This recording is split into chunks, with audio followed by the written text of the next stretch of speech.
Hello, কি খবর সবার? এর আগের মিনি ব্লগে আপনাদের ঘুরিয়ে দেখিয়েছিলাম নিউ টাউনের সোনাঝুরি হাট। সেখান থেকে গরম গরম ফিশ ফ্রাই খেয়ে দুজনে মিলে চলে গেলাম কাছেই অ্যাক্সিস মলে।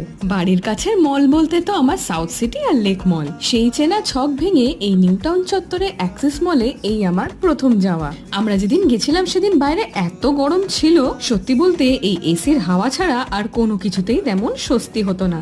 যাই হোক, ঘুরতে ঘুরতে পৌঁছে গিয়েছিলাম বাজার কলকাতায়। শপিং মলের ভিতর বাজার কলকাতার আউটলেট না, আমার সেরকম একটা চোখে পড়েনি। আপনারা আর কোথায় কোথায় দেখেছেন অবশ্যই কিন্তু কমেন্ট করে জানাবেন। বাজার কলকাতার কালেকশন টুকটাক দেখে নিয়ে চলে গিয়েছিলাম ফুড কোর্টে আর অর্ডার করেছিলাম শুভেন্দুর আর আমার দুজনেরই খুব পছন্দের ড্রিঙ্ক ভার্জিন মোহিতো। কিন্তু কেবল স্প্রাইটের মধ্যে মোহিতো সিরাপ গুলে দিয়ে এমন একটা বিজিবিটি টেস্ট হচ্ছিল, জিনিসটা খেতে মোটেও ভালো লাগছিল না। ইচ্ছে তো ছিল হোম সেন্টারে যাওয়ার, কিন্তু সেদিন এত দেরি হয়ে গিয়েছিল অগত্যা দুজনেই চললাম বাড়ি। টাটা।